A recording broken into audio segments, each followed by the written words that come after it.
Hello foodies, gulab jamun ಅಂದರೆ ಯಾರಿಗೆ ತಾನೇ ಇಷ್ಟ ಇಲ್ಲ ಹೇಳಿ. ಚಿಕ್ಕ ಮಕ್ಕಳಿಂದ ಹಿಡಿದು ವಯಸ್ಸಾದವ್ರ ತನಕ ತುಂಬಾ ಇಷ್ಟಪಟ್ಟು ತಿನ್ನೋ ಅಂಥ ಒಂದು ಸ್ವೀಟ್ ರೆಸಿಪಿ ಅದು ಗುಲಾಬ್ ಜಾಮೂನ್. ಅದರಲ್ಲೂ ಈ ಬ್ರೆಡ್ಡಿಂದ ಮಾಡೋ ಗುಲಾಬ್ ಜಾಮೂನ್ ಅಂತೂ ಇನ್ನೂ ಸೂಪರಾಗಿರುತ್ತೆ, ಮಾಡೋದು ಕೂಡ ತುಂಬಾ ಈಸಿ. ಹಾಗಿದ್ರೆ ಇದೇ ಫಸ್ಟ್ ಟೈಮ್ ನೀವು ನನ್ನ ಚಾನಲ್ನ ನೋಡ್ತಿದ್ರೆ ಪ್ಲೀಸ್ ಒಂದ್ಸಲ ಸಬ್ಸ್ಕ್ರೈಬ್ ಮಾಡ್ಕೊಳ್ಳಿ. ಹಾಗಿದ್ರೆ ಸ್ವೀಟ್ ಶಾಪಲ್ಲಿ ಸಿಗುವಂಥ ಪರ್ಫೆಕ್ಟ್ ಹಾಗೂ ಜ್ಯೂಸಿ ಗುಲಾಬ್ ಜಾಮೂನ್ ಹೇಗೆ ಮಾಡೋದು ಅಂತ ನೋಡೋಣ. ನಾನಿಲ್ಲಿ ಒಂದು 6ರಿಂದ 8 ಬ್ರೆಡ್ ಸ್ಲೈಸ್ ತೊಗೊಂಡಿದ್ದೀನಿ. ನೀವು ಇನ್ನೂ ಜಾಸ್ತಿ ಬೇಕಿದ್ರೆ ಇನ್ನೂ ಜಾಸ್ತಿನೇ ಸ್ಲೈಸ್ ತೊಗೊಳ್ಳಿ.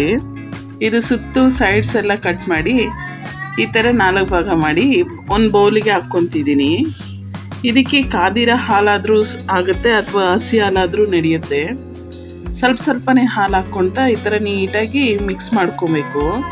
ಒಟ್ಟಿಗೆ ಜಾಸ್ತಿ ಹಾಕ್ಕೊಂಬೇಡಿ, ಮೆತು ಆಗ್ಬಿಡುತ್ತೆ. ತುಂಬಾ ಹಾಲೇನು ಬೇಕಾಗಲ್ಲ ಇದಕ್ಕೆ, ಚೂರು ಆದರೆ ಸಾಕಾಗುತ್ತೆ.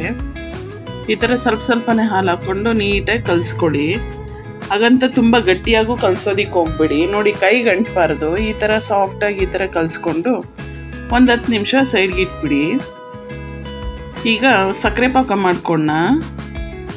ಈಗ ನಾನು 1 ಬೌಲಿಗೆ 1 ಕಪ್ ಆಗೋಷ್ಟು ಸಕ್ಕರೆ, ನಾವು ಯಾವ ಕಪ್ಪಲ್ಲಿ ಸಕ್ಕರೆ ತೊಗೊಳ್ತೀವೋ ಅದೇ ಕಪ್ಪಲ್ಲೇ 1 ಕಪ್ ಆಗೋಷ್ಟು ನೀರು ಹಾಕ್ಕೊಂಡು ಸಕ್ಕರೆ ಎಲ್ಲ ಚೆನ್ನಾಗಿ ಕರಗೋ ತನಕ ಕೈ ಆಡಿಸ್ಕೊಡಿ, ತಿರುಗಿಸ್ಕೊಡಿ.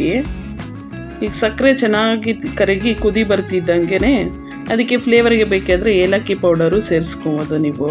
ನಾನು ಇಲ್ಲಿ ಏಲಕ್ಕಿ ಪೌಡರ್ ಏನು ಯೂಸ್ ಮಾಡ್ತಿಲ್ಲ, ಹಾಗೆ ಪ್ಲೈನಾಗಿ ಮಾಡ್ತಿದ್ದೀನಿ. ನೋಡಿ, ಸಕ್ಕರೆ ಪಾಕ ಆಯಿಲ್ ಕನ್ಸಿಸ್ಟೆನ್ಸಿ ಬಂದರೆ ಸಾಕಾಗುತ್ತೆ. ಈಗ ನೋಡಿ, ಸಕ್ಕರೆ ಪಾಕ ಸೈಡ್ಗೆ ಇಟ್ಕೊಂಡು ನಾವು ಮುಂಚೆನೇ ಕಲಸಿಟ್ಟಿರ್ತಕ್ಕಂಥ ಬ್ರೆಡ್ನ ಈ ಥರ ಸಣ್ಣ ಉಂಡೆಗಳಾಗಿ ಮಾಡಿಟ್ಕೊಳ್ಳೋಣ. ನಿಮಗೆ ಬೇಕಿದ್ರೆ ಸಿಲಿಂಡರ್ ಶೇಪಲ್ಲೂ ಮಾಡ್ಕೊಬೋದು. ನಾನೀಗ ಸಣ್ಣ ಉಂಡೆಗಳಾಗಿ ಮಾಡಿಟ್ಕೊತಿದ್ದೀನಿ. ಈ ಒಂದು ರೆಸಿಪಿ ಸ್ವೀಟ್ ಶಾಪುಗಳಿಗಿಂತನೂ ಚೆನ್ನಾಗಿರುತ್ತೆ, ಅಷ್ಟು ಚೆನ್ನಾಗಿರುತ್ತೆ ಈ ಒಂದು ಗುಲಾಬ್ ಜಾಮೂನು. ಹಾಗಿದ್ರೆ ಇದೇ ಥರನೇ ನೀವು ನಿಮ್ಮ ಮನೇಲಿ ಟ್ರೈ ಮಾಡಿ, ಟೇಸ್ಟ್ ಹೇಗೆ ಬಂತಂತ ಕಮೆಂಟ್ ಮಾಡಿ. ಪ್ಲೀಸ್ ಒಂದೇ ಒಂದು ಸಲ ನನ್ನ ಚಾನಲ್ನ ಸಬ್ಸ್ಕ್ರೈಬ್ ಮಾಡ್ಕೊಳ್ಳಿ. ಈಗ ಇವು ಬಾಲ್ಸ್ ಎಲ್ಲ ಮಾಡಿದ್ದಾಯಿತು. ನಾನೀಗ ಒಂದು ಬಾಣಲಿ ಇಟ್ಟು ಅದಕ್ಕೆ ಆಯಿಲ್ ಹಾಕ್ಕೊತಿದ್ದೀನಿ. ಆಯಿಲ್ ಬಿಸಿ ಆಗ್ತಿದ್ದಂಗೆ ನಾವು ಮೊದಲೇ ರೆಡಿ ಮಾಡಿಟ್ಟಿರ್ತಕ್ಕಂಥ ಬ್ರೆಡ್ ಬಾಲ್ಸ್ನ ಹಾಕ್ಕೊಳ್ಳೋಣ ಒಂದೊಂದಾಗಿ. ಆದರೆ ನೆನಪಿರಲಿ, ಈ ಬಾಲ್ಸ್ ಫ್ರೈ ಆಗಬೇಕಾದ್ರೆ ಲೋ ಫ್ಲೇಮಲ್ಲೇ ಕುಕ್ ಆಗಬೇಕು. ಇಲ್ಲಾಂದರೆ ಒಳಗಡೆ ಹಂಗೆ ಗಟ್ಟಿಯಾಗಿ ಹಾಗೆ ಇದ್ಬಿಡುತ್ತೆ, ಬೆಂದಿರಲ್ಲ. ಹಾಗೆ ಜಾಮೂನು ಸಾಫ್ಟಾಗಿ ಬರಲ್ಲ. ಈ ಥರ ಲೋ ಫ್ಲೇಮಲ್ಲಿ ನೀಟಾಗಿ ಫ್ರೈ ಮಾಡ್ಕೊಳ್ಳೋಣ. ನೋಡಿ ಎಷ್ಟು ಚೆನ್ನಾಗಿ ಕಾಣ್ತಿದೆ ಬಾಲ್ಸ್ ಅಂತ. ಒಂದು ಸ್ವಲ್ಪ ಡಾರ್ಕ್ ಗೋಲ್ಡನ್ ಬ್ರೌನ್ ಬರೋ ತನಕ ಈ ಥರ ನೀಟಾಗಿ ಫ್ರೈ ಮಾಡ್ಕೊಳ್ಳೋಣ. ತುಂಬ ಹೊತ್ತೇನು ಬಿಡೋದಕ್ಕೆ ಹೋಗ್ಬೇಡಿ, ಆಮೇಲೆ ಬ್ಲ್ಯಾಕ್ ಕಲರ್ ಆಗಿಬಿಡುತ್ತೆ, ಟೇಸ್ಟು ಹಾಳಾಗುತ್ತೆ. ನೋಡಿ, ಈ ಥರ ಡಾರ್ಕ್ ಗೋಲ್ಡನ್ ಬ್ರೌನ್ ಕಲರ್ ಬಂದಾದಮೇಲೆ ನಾವು ಮೊದಲೇ ಮಾಡಿಟ್ಟಿರ್ತಕ್ಕಂಥ ಶುಗರ್ ಸಿರಪ್ಗೆ ಇದನ್ನು ಹಾಕ್ಕೊಳ್ಳೋಣ. ಒಂದು 2ರಿಂದ 3 ಗಂಟೆ ಆದ್ರೂ ಬಿಟ್ಬಿಡಿ, ಸಾಫ್ಟ್ ಆಗುತ್ತೆ.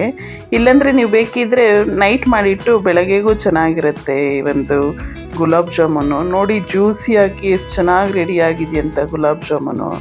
ಹಾಗಿದ್ರೆ ನಿಮಗೂ ಗುಲಾಬ್ ಜಾಮೂನು ಇಷ್ಟ ಆದರೆ ಪ್ಲೀಸು ನನ್ನ ಚಾನಲ್ಗೆ ಒಂದು ಲೈಕ್ ಕೊಟ್ಟು ನಿಮ್ಮ ಫ್ಯಾಮಿಲಿ ಫ್ರೆಂಡ್ಸ್ಗೆ ಶೇರ್ ಮಾಡಿ. ಹಾಗೆ ಫೇಸ್ಬುಕ್ಕು ಇನ್ಸ್ಟಾಗ್ರಾಮಲ್ಲೂ ನನ್ನ ಪೇಜ್ನ ಫಾಲೋ ಮಾಡ್ತೀರಿ. ಇದೇ ಥರನೇ ಈಸಿಯಾಗೂ ಸಿಂಪಲ್ ಆಗೋ ಟೇಸ್ಟಿ ರೆಸಿಪಿಗಳು ನಾನು ನಿಮಗೋಸ್ಕರ ಅಪ್ಲೋಡ್ ಮಾಡ್ತಿರ್ತೀನಿ. Thank you so much.